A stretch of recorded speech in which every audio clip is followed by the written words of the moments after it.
Have you ever been trapped in the belief that your thoughts don't, they don't actually matter, or that they don't change your situation or your life or your setting or even any of your results?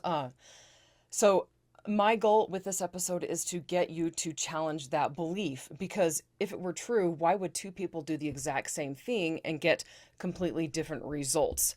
And I'm going to try to prove to you again with research and with logical thinking that the old Bible proverb that says, "As a man thinketh in his heart, so is he," is true. And I think that all of us are, we know that when it says man in the scriptures, they're actually saying everyone. It doesn't just apply to men.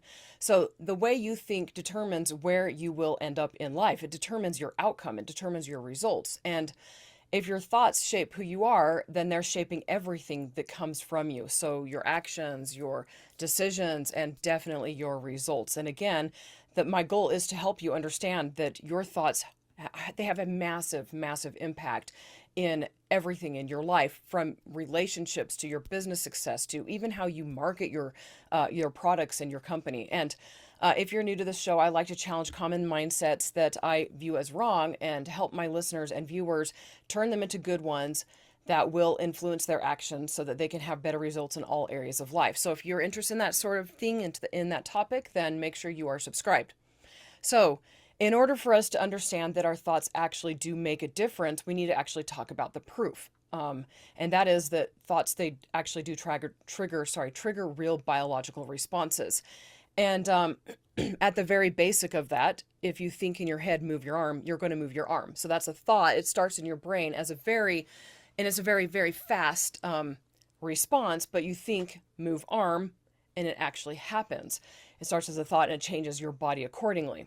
And there's been studies that have been done. I'm going to be referencing a bunch of them throughout this, but Richard Lazarus found that when people are presented with the exact same event, and it could be like this horrifying thing that happens, how they interpreted that event changed their hormones. So like if somebody looked at it and they're like, this is going to be absolutely awful, their cortisol spiked.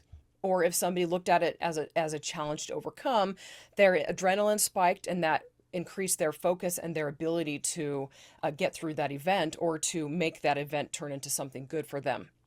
There's also been studies done on placebos. So like I said, we're talking proof here. We're talking about the research that's been done that shows that what you think actually makes a huge difference. And so like placebos. So there's been studies done on people and the way they think the way they think changes the amount of pain they feel. And so like their brain will drop the endorphins necessary to block the pain. And I know you're probably like, yeah, but that doesn't mean that the pain's not there anymore. Well, pain is still registered in the brain. The brain is what tells you you're in pain. And so if you're experiencing especially like nerve damage or nerve pain or headaches, things like that, your thoughts can actually release endorphins into your brain to mask the pain that you're feeling or make it go away, because again, pain is registered in the brain. There's also been studies done on Parkinson's patients where their thoughts change like the dopamine that was released. And dopamine is really, really important. I don't know how much you know about it, but dopamine, it affects how you learn, it affects your motivation, it affects your memory, it affects a whole lot of different stuff. And so like when you're learning and researching and a new thing comes, it produces a natural dopamine spike. And Parkinson's patients, apparently, dopamine is an issue for them. And I don't know a whole lot about Parkinson's, but I do know that the study that they found that that with Parkinson's patients, their thoughts, their beliefs, the way they perceived things actually changed how much dopamine got released. And then also your brain changes your body's immune response. So like somebody who sees a sick person and thinks, oh crap, I'm going to get sick, they're more likely to get sick than somebody who sees a sick person and is like, yeah, I don't get sick very often. And we'll get into that again in a little bit later, like how much control you have over whether you get sick or not. Now, Fabrizio Benedetti found that belief activated biochemical pathways. So again, endorphins and dopamine. So your belief can change the way your brain registers events. It can change the way your brain processes events. It can change the way your brain approaches events. It can change the hormones being dropped in your brain, in your body, and feel-good hormones, all of that. Now I want to talk about something that's called nocebo, and I never really heard about that before I was researching for this episode, but nocebo, and some of you have probably heard of it. It's not like a placebo. I mean, it is, but it's where you have an expectation that something bad will happen. Like if you're going to take a medication, you totally expect to have the negative side effects. It actually leads to real physical symptoms in the studies that they've done. And so, like, somebody who expects to feel pain, they will feel pain. Somebody who expects to be nauseated, they will feel nauseated. And like I said, even the actual side effects from medications. So your thoughts can create positive results, but they can also create negative results. They can create problems in your body that wouldn't have happened otherwise if you weren't expecting them. And so it's nocebo when you're expecting something bad to happen and it actually happens. Okay, so visualization. We're going to talk about visualization later in this episode, but studies have been done where people, when they research that something, they research something that's going to happen, or sorry, when they envision something's going to happen, their brain responds accordingly. So, like, I don't know if I reference this later, I can't remember, but there was a study done where people practiced the piano. They actually practiced it. They played it with their actual hands versus people who thought about or like imagining themselves playing it. And the same part of the brain, the cortex, the same part of the brain fired as if they were actually doing it. And so when you're imagining something is happening and you're putting, especially when you put emotion to it, your brain doesn't know the difference. And so your brain activates as if what you're imagining or what you're visualizing is real. It's super powerful, which I was just like, I was really excited about that. And I don't know if you guys know about this woman. I can't remember. Pretty sure she was in a concentration camp. She was like a classical master pianist before she was imprisoned for several years. And every single day she sat at this table in her little place in her cell and she played this really elaborate, intense song. And she did it every single day. And when she got out of prison, she was able to play it perfectly without any mistakes because her brain had no idea she wasn't actually playing it in real life because she was visualizing it. Okay, so I already said this, but you have a hormonal response, and it's not just cortisol, it's not just endorphins, it's not just dopamine, it's also, I think it's called the ghrelin, something like that. It's basically the hormone that tells your brain when it's full or not. And so there was a study done where half the group was given a milkshake and they're like, hey, this milkshake is super fatty. It's just high calorie. It's very filling. And they were given that milkshake. And then the same milkshake, exact same ingredients was given to another group. And they were told, hey, this is a really healthy milkshake. This is a milkshake that's going to, produce better results in you health wise. I can't remember the exact words, but one group was told this is this is a very unhealthy, it's like a really caloric dense milkshake, and the other group was like, this is a really healthy milkshake. And the group that was told that it was the group that was told it was a fat calorie dense milkshake, their brain dropped that ghrelin, it's like spelled GHRELIN. The brain dropped more of that hormone, and it made them feel like they were more full. So when they heard that the milkshake they were getting had a lot more calories, was a lot more dense, their brain responded in like manner. It made them feel more full.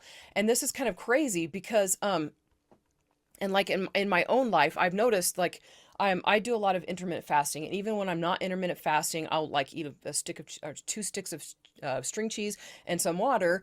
And I didn't know I was doing this until I was researching for this podcast, but I tell myself like, this is going to make me full. This will tide me over for several hours, for 2 to 3 hours. And it does. And I had no idea that was because my belief is telling my brain, and therefore my brain is dropping the appropriate hormone to help me feel more full. And so if you're struggling with losing weight, this is actually something really powerful. Go research that and find out how you can use that to help yourself lose more weight so that you're not overeating because you're hungry all the time. So your body is not responding to reality. It's responding to what your brain believes is real. And that is very, very powerful. So this leads to the next level that I want to talk about. How do thoughts physically change your brain? And I'm talking about neuroplasticity here. We know from research that your brain, it can change. And so like people who've struggled from addictions or trauma or anything like that, their brain gets wired a certain way, but they can overcome those addictions and that trauma by physically rewiring their brain. And there's so many studies. I don't know if you guys know who Joe Dispenza is, but he's got research out, and he's got where they show scans of the brain physically changing neural pathways, and it's super fascinating, super awesome. Anyway, and so your thoughts can change how your brain is physically wired. I don't know if you guys know who Donald Hebb is. It's the Hebbian thought. I think that's called Hebbian learning or whatever. He talks about, he coined the phrase neurons that fire together, wire together. And the whole idea behind that is what you repeat the most, those thoughts that you repeat the most, they become faster, they become easier, automatic. And your brain is basically taking this highway. It's taking this little dirt path, and you're training your brain to go down that path over and over again, and it makes that path wider and makes it become faster to travel, and makes that path become more solid in your brain. That is actually rewiring your brain physically. So think of like a highway versus a trail. The more you visit that trail, the faster that trail becomes an actual highway. And so neurons that fire together, wire together. And I've already talked about and here's the study I was going to talk about, that it's a Harvard study done in, I think, 1996 or 1995 or something like that, where they had people practice the piano with an actual piano versus people pretending to practice. And both groups had similar motor cortex changes, where their brain couldn't tell the difference. The same part of the brain that activated those motor neurons that would actually play the piano, push down the suppression pedal, or the whatever they call it. I can't remember. I play the piano. I don't know what it's called. But they had the exact same results in their brain. Their brain didn't know the difference. And there's like, this applies to therapy as well. Those of you who've experienced trauma or anything that changes the way your brain approaches things, CBT training, CBT trauma, it basically takes it changes your it takes the way you approach a situation that you've experienced, like a problem in your past, and it rewires it so that your brain doesn't see that problem the same way anymore. It's basically a physical change inside of your brain, and it makes it so that different parts of your brain are firing instead. And so instead of the negative emotion part of your brain, which I think is like the back part of the brain, I can't remember, like the amygdala or something like that, it will fire off like the prefrontal cortex, which is where logical thinking happens instead. And so therapy can actually help you rewire your brain so that you're not approaching the same situation with the same emotions. So my whole point here is that the thoughts that you think most often, like the things that you revisit, the things that you're constantly engaged in, those become the thoughts that your brain is thinking, is best at thinking. So what I mean by that is the things that you're doing most frequently is what your brain is going to be most comfortable doing, and it's going to be the thing that your brain does the fastest. Okay, so why does this matter for real life? And I'm just going to, take a break. Take a moment here to talk about this. So most people try to change their behavior. They try to change their habits. They try to change their results.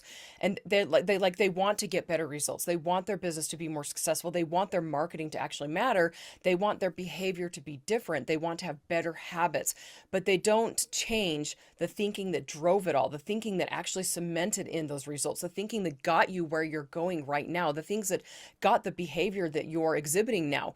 Without changing that thinking, you're not going to get better behavior. You're not going to get better habits or better results.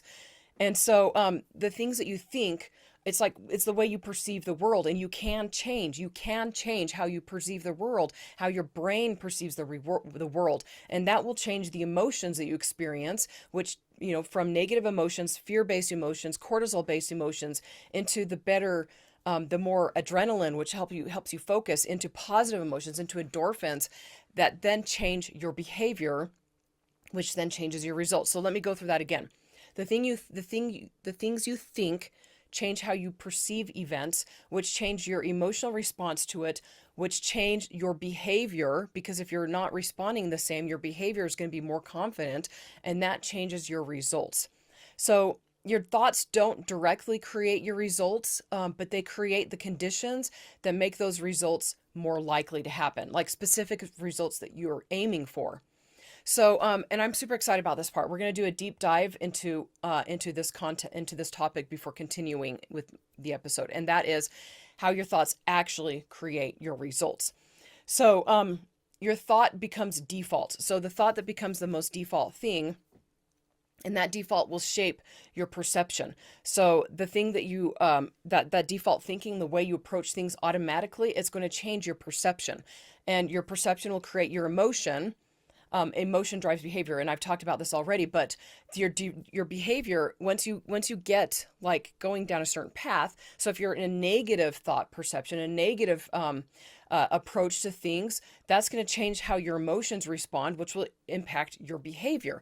Now, your behavior will get your results, and if you do the same behavior and the same results over and over, that's going to compound, and it's going to reinforce that thought pattern. And so, like, oh my gosh, life sucks all the time.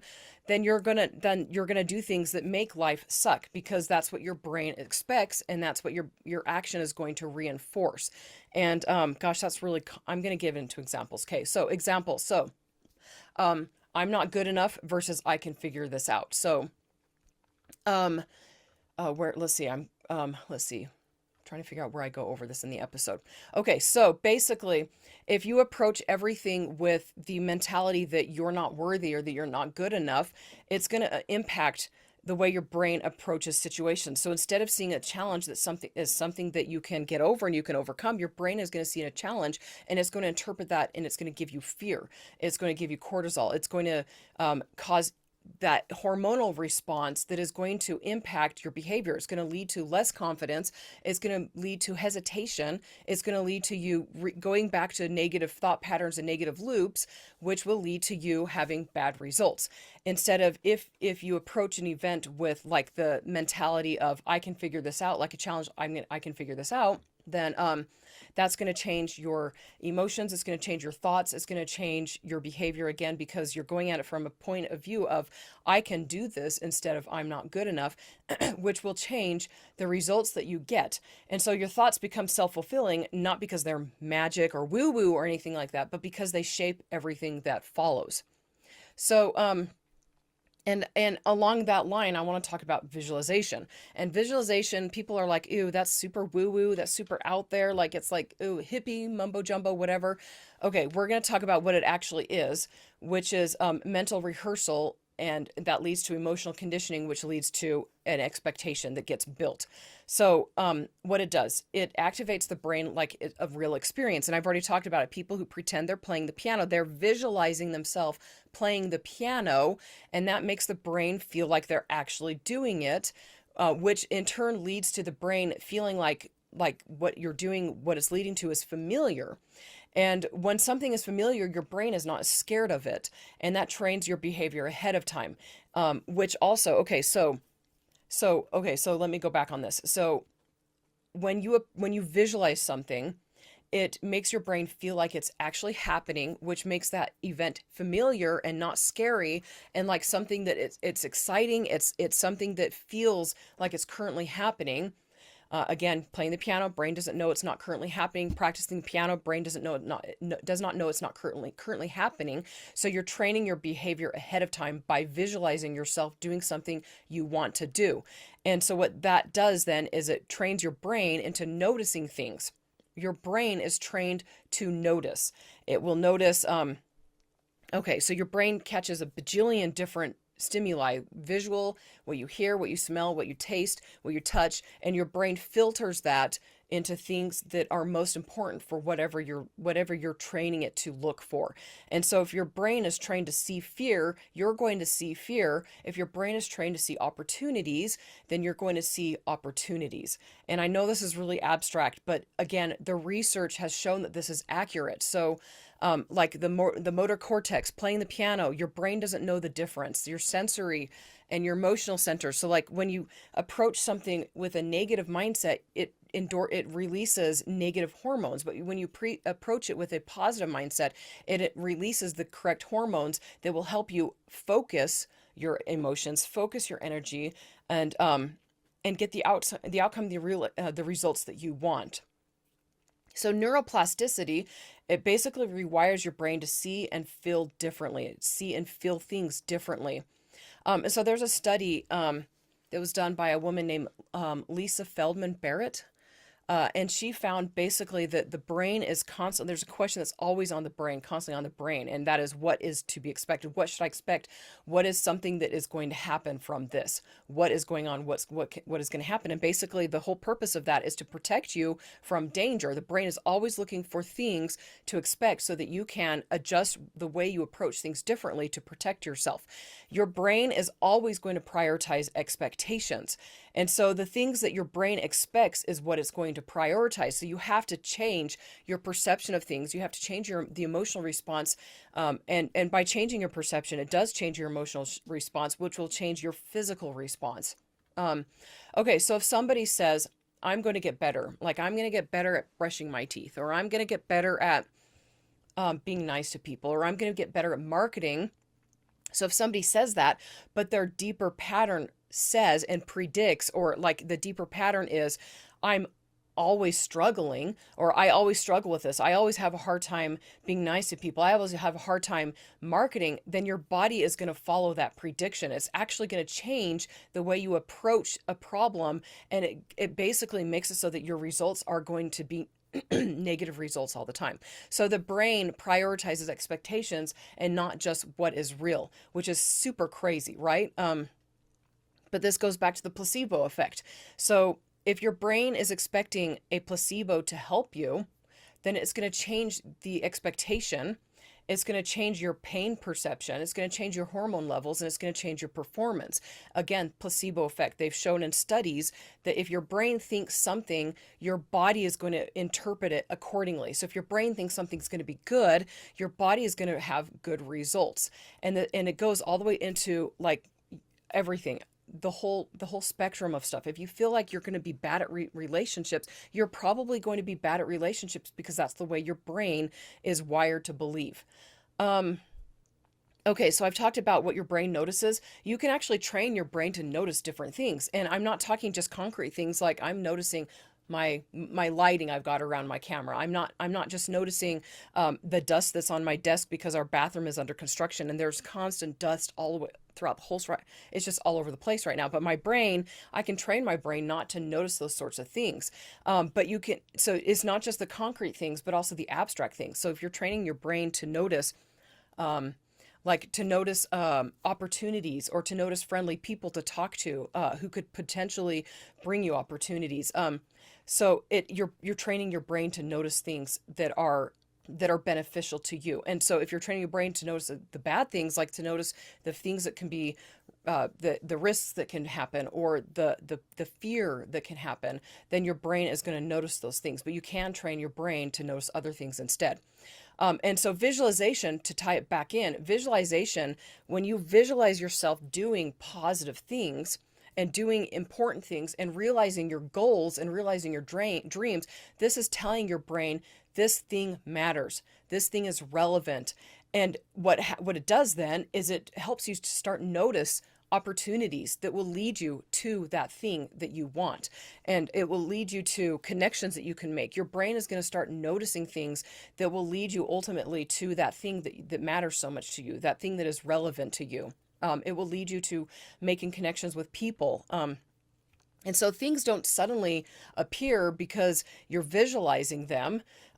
You're not going to suddenly get results just because you're visualizing yourself achieving those results, but you're going to start seeing things that will lead you to those things. So visualizations doesn't magically create results. It aligns your brain and your body and your behavior, so you're far more likely to create and notice them. And again, the things that your brain is afraid of, like if you are avoiding something, the things that your brain is expecting, sorry, that's where I was trying to go.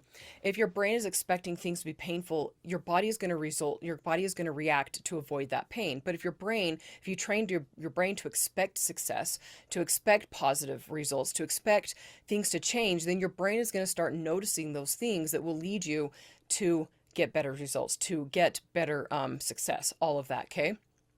Okay, so I want to talk about the elephant in the room, and that is self-healing.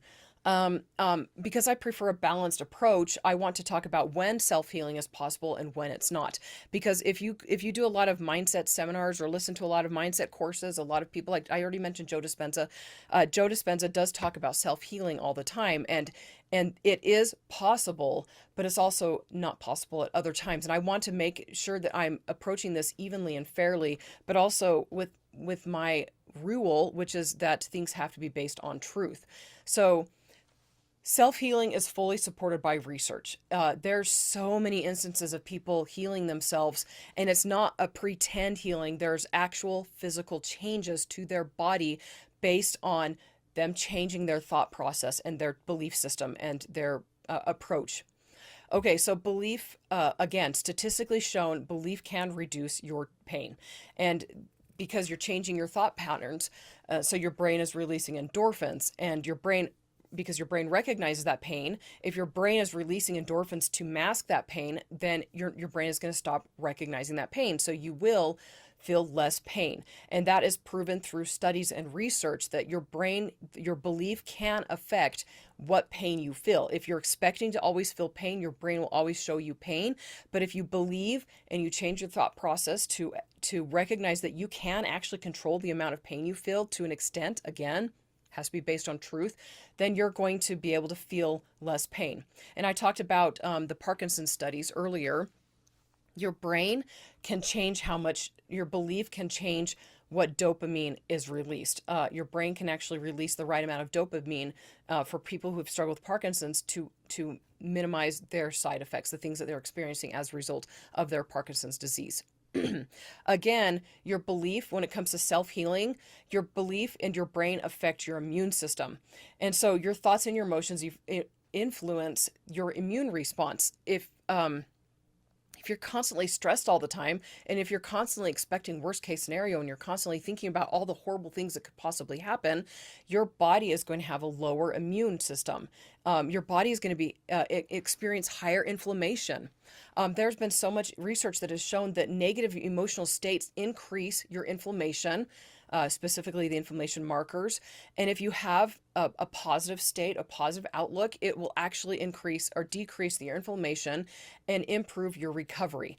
And go and look this up. Studies have been done. It's just insane how much research there is out there on the power of thought and power of belief on your inflammation, on your immune response, your immune system, the ability for your brain, your body to fight off sickness, cortisol, and how it affects whether you get sick or not. So belief can work even when people know it's false. And there's a placebo study just going along those lines. So basically, there's a placebo study that was done by Ted Kaptchuk, where he told the people who are participating in the study that they were going to get a placebo, and the purpose of this drug was basically to make them feel better. But he told them, this is a placebo you are getting, and the drug it's supposed to be for will help you feel better. And they actually, that study that he did showed that those people, even when they knew they were getting a placebo, they still experienced positive results. And so belief can work even when your brain knows that what is happening is false. You can still get positive results. And then also, again, healing, when you're self-healing, we know how bad stress is. So there's been studies that have shown that people who are under higher amounts of stress, their wounds, like if they get cut or if they get an injury, those wounds heal slower.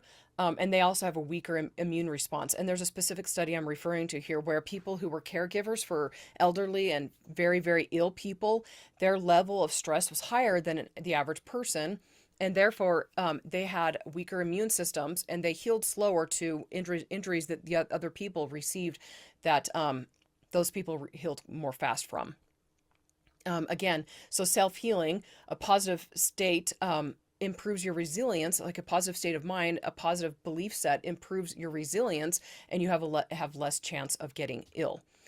Okay, so there's another thing, another study that's been done that again, shows about self-healing and having a healthier life based on your mindset and your thought process and based on what you're focusing on in life. So there's a research that was done that showed that when people have a strong sense of purpose, so like if they know, basically, if they have a strong why, so why are they on earth, what are they working towards, how important is it, who's it going to impact, and where are they going? If they had strong answers, like if they had a strong purpose, a strong reason to be alive, the research showed that it was linked to lower mortality, so they had a lower chance of dying, and better cardiovascular health. So their hearts were stronger, their arteries were healthier, all of that. Their hearts, like they were stronger. Okay, I'm trying to find a better way,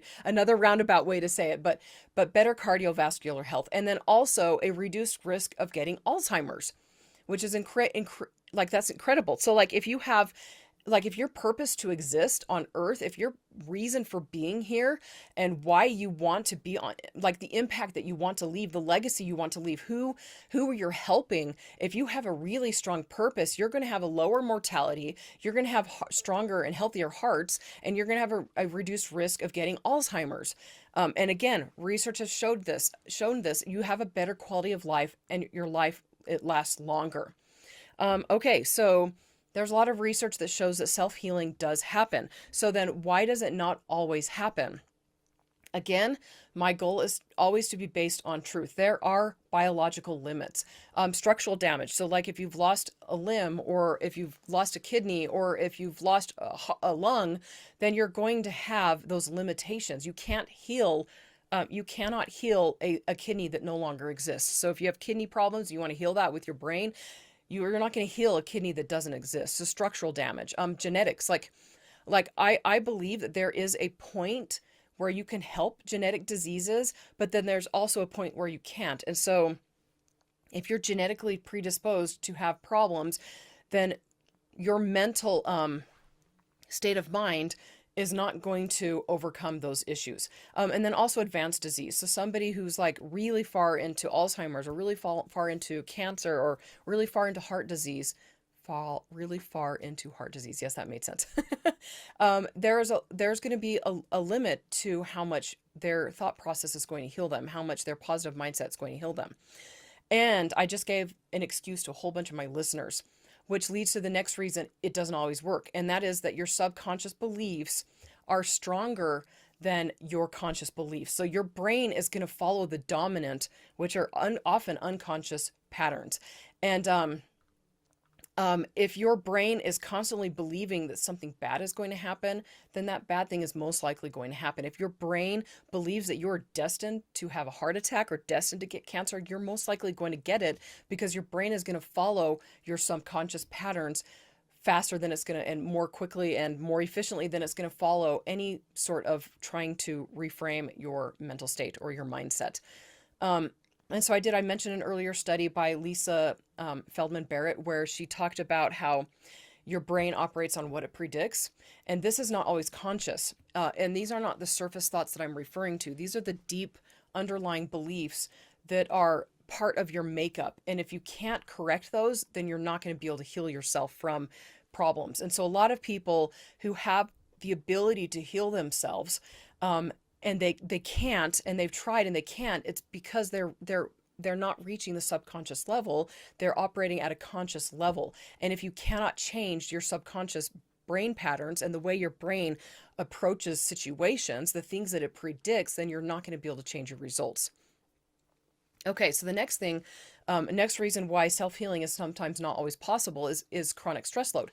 Do you constantly choose to live under stress? And yes, stress is a choice, and I'll get back to that in a minute. But if you're under chronic stress, long-term cortisol does actual damage, and it leads to suppressed healing systems. You can't overcome long-term stress with like a week of positive thinking, unless it's intense and insanely intense. And let me go back to choosing to live in stress.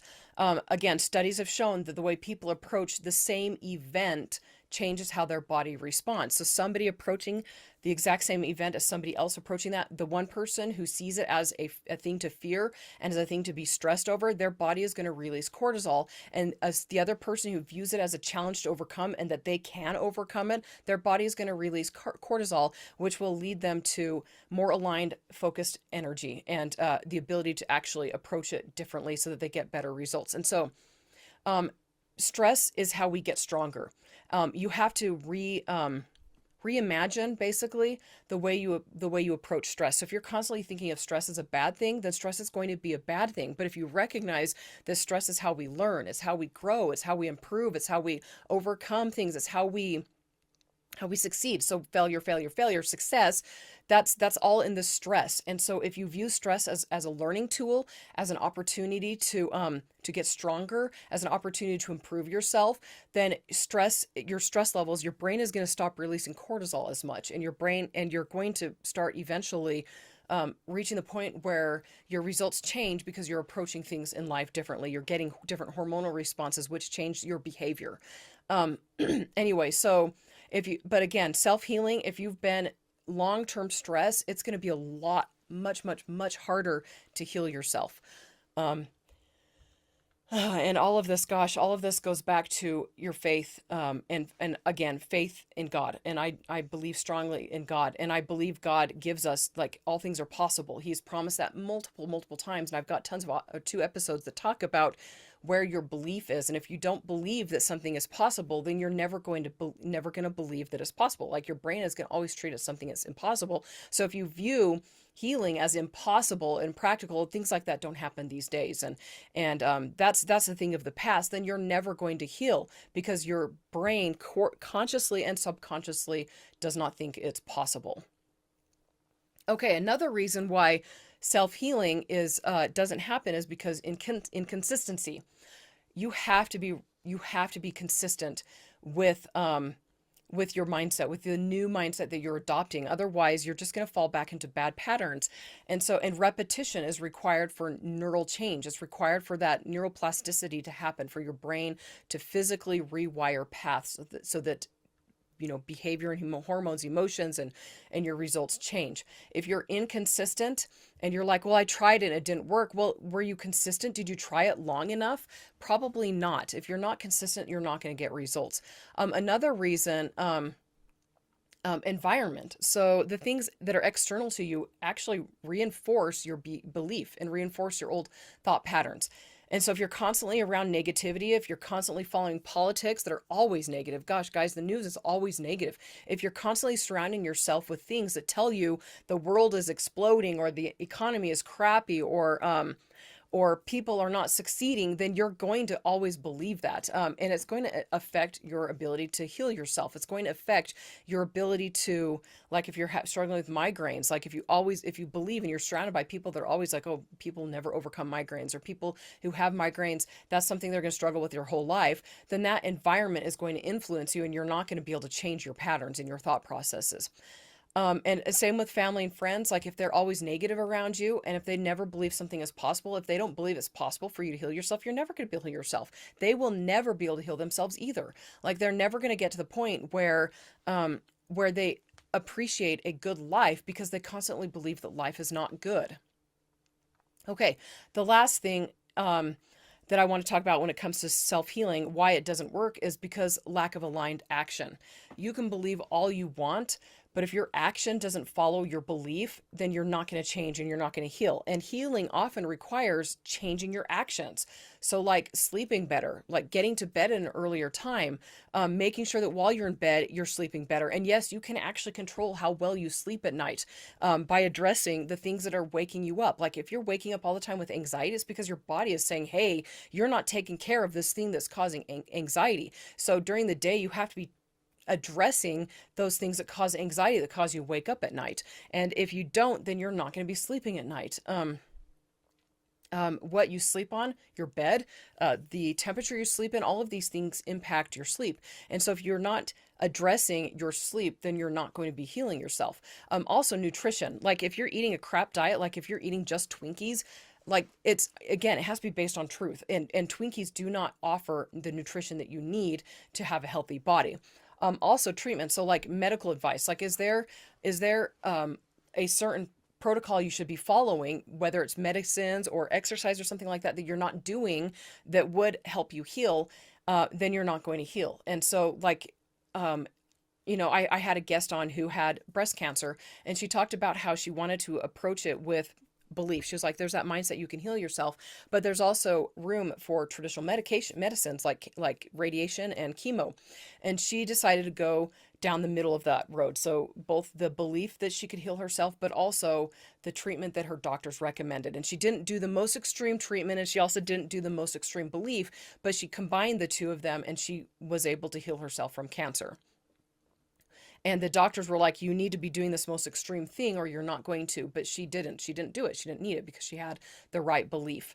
And then also movement and exercise. If you're trying to heal yourself and you're not exercising and you're not doing things that strengthen your body, then your body's not going to heal. And so you're like, well, I changed my mindset. I believed I could heal, but nothing happened. Well, did you change the way you exercise? Did you change your diet? That's another thing. If you don't change your actions to, what's the word? To coincide. That's not quite the right word. I'll just go with that. But if your actions don't align with the belief set, then you're not going to have results. Okay, so thoughts are super powerful, but they're part of a system, and you're not going to heal if it's not based on truth, and you're also not going to heal if you're not changing your systems.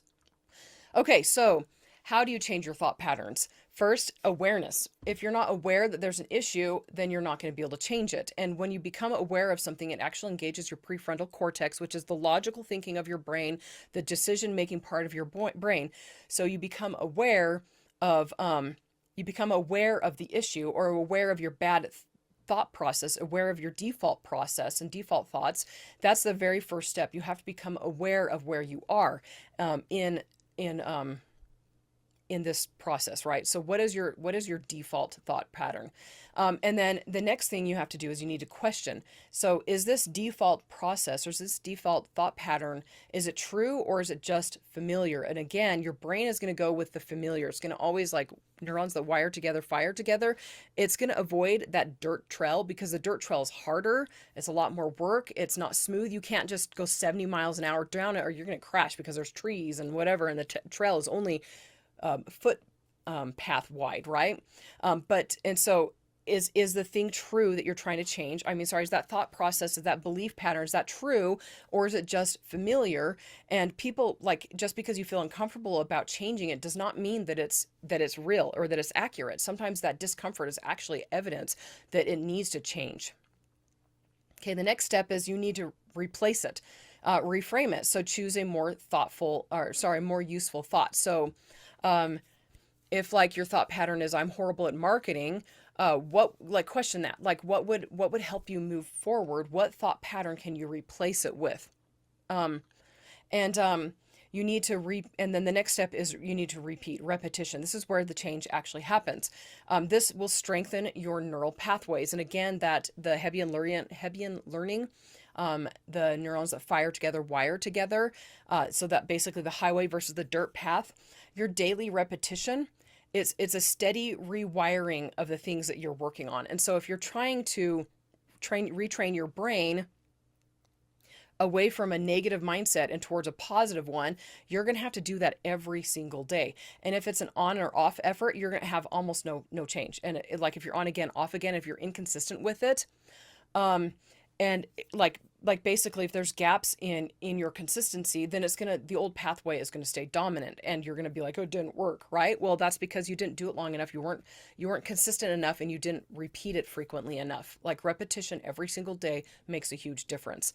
Emotional engagement. So your brain is going to prioritize memory and learning when it's especially around an event that is emotionally charged. And so like if it's something, a horrible, painful moment, it quickly creates a belief, and then changing that belief away is going to require repeated emotional reinforcement. Like, so a super, super awful event can impose a very fast belief system because your brain pays attention so closely to the thing that is happening, and your brain will develop a belief system.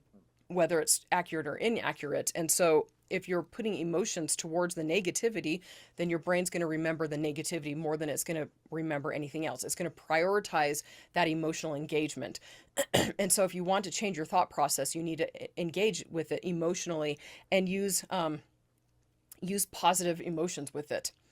And again, that's why one painful moment can create a belief quickly, and change it requires repeated emotional reinforcement. So, and if the new emotion feels flat, it's going to take longer to rewire. It will rewire eventually, but it will take longer. But if it feels meaningful and if you have emotions associated with it, it's going to rewire faster. And again, going back, it is possible for you to physically change your brain and rewire things. Listen to the episode again if you need to remember exactly why that's possible and whether it is, whether it's possible or not. Okay, so the next thing that you're going to do to change your thought patterns is you're going to reinforce with action.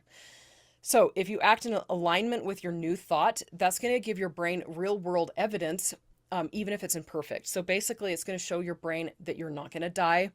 It's going to show your brain that that it's possible, and that's going to give you the confidence that will show your brain that something can happen in a way that you the way your brain did not expect it to happen. And so when you do something and you get results from it that are positive, your confidence becomes earned. It's not just I can do this, I can visualize myself, and then writing it down over and over. Those results, they end up becoming something that gives you confidence to continue trying, right? And it allows you to attempt something that you would have previously avoided. So we're going to give an example here. So if your old belief system is I'm not good enough, and your new thought system is I can figure this out, or this is something I can take on, and you want to rewire it just through thinking only, you're going to, like, when you say it, it's going to feel fake and nothing will change. But if you're just thinking, if you're approaching it with only thought process, only belief, and you're like, there's a lot of people in the positivity community that like your thought process is all you need, but no, you actually need action, because your brain is not going to view your attempt as success your thought as success unless you act to go with it. So basically, so if you're trying to say I'm not good, if you're trying to remove the old belief of I'm not good enough and replace it with I can figure this out, then it's going to lead you to attempt something that you wouldn't have done in the past. It will lead you to speak up when you probably wouldn't have in the past. It's going to lead you try even if you do an imperfect job. And basically what happens with this is your brain is going to see it, and it's going to see, wow, I took action and I survived and I didn't die. And it's going to turn into, oh, maybe I can do this. And so your thought process, you're changing your old belief system through the emotions that you align with it, through your visualization of visualizing yourself doing something well.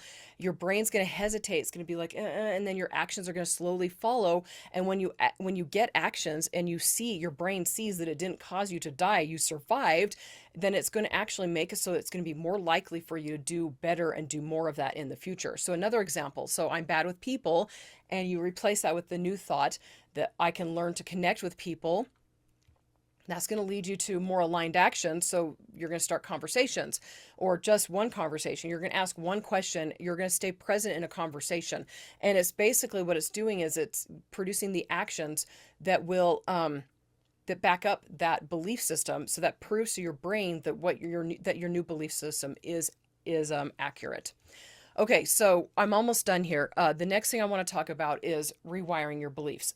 So basically how long it takes. And you need to have realistic expectations. There's been studies that have done where they researched how long it takes for new habits to form. And it took between 18 days and 254 days. Okay. So this is not like, and it's going to depend on how deeply entrenched you are in the old belief. So the average was 66 days, I believe. Anyway, so there's no fixed timeline, but if you're very consistent, if you're visualizing things, if you're using emotions, if you're doing repetition every single day, you're going to see a small shift within 2 to 4 weeks. And I know it could sound like a really long time, but in the grand scheme of things, that's like nothing. And then stronger change from 2 to 3 months. And when it becomes more automatic, when it becomes part of you, that can take anywhere from 3 to 6 and even more months, depending on how deeply entrenched you are in the old belief. So it takes longer to replace the new belief with replace the old belief with a new one, based on how long you've been repeating the old belief to yourself. So your repetition history. And then also how much you've reinforced that old belief with negative emotions or positive emotions. And then again, how do you identify with that belief? So if you believe that if your identity is tied to I can't do it or I'm not good enough, then it's going to take a lot longer to overcome that belief and the repetition that you've put into it. Okay, so what actually determines the speed of how quickly you overcome that old belief system is, again, repetition. That is the most important. Your emotional intensity, the consistency, so how consistent you are with it, and then your environment. I did talk about environment earlier. If you're constantly surrounded by negativity, it's going to be really hard to change your belief patterns. Belief patterns don't change necessarily with time. They change with repetition. And if you add an emotion, it's going to make it happen faster. Okay, so my goal in this podcast, this show, is to help you go from your mindset to a better action to success in the real world. So what actually changes with changing your thought process? Like, it's going to change your emotions. It's going to change your hormonal response. You're going to have less stress and you're going to have more control. And then when it comes to behavioral, your behaviors are going to change too. You're going to act faster. You're going to make better decisions, and you're going to make decisions more quickly. You're going to be more consistent in the actions that you take. And this is all going to lead to stronger relationships. It's going to lead to better growth in your career. It's going to lead to improved health habits, which again can increase your ability to overcome sickness and illness. Okay, so when your thoughts change, your actions become easier. Your results start to compound, and you feel better about yourself because you see clear patterns that are changing that you didn't have before. If your thoughts don't change, though, guys, nothing will. So, do thoughts matter? Yes, of course they do. Your thoughts shape your biology. They shape your brain physically. They shape your brain. They shape your behavior. They shape your results. Your mindset and the way you approach things truly makes a difference. And research and studies, they've proven that as man thinketh in his heart, so is he. And I showed you a bunch of those research, those studies that show that proverb from thousands of years ago is accurate. The way you think determines the results that you're going to get, determines your outcomes, determines where you go. So my last question for you, those of you guys who are here, and please subscribe if you haven't already, but if your thoughts are shaping your life, what sort of life are you creating right now? Let me ask that again. Basically, if your thoughts control the results in your life, and if your thoughts control how your life shapes, the shape your life takes, what sort of life are you currently creating? And go change it. Go change your thought patterns. I absolutely know you can. Guys, thank you so much for watching and listening. Again, subscribe if you haven't already, and I will talk to you later. Bye.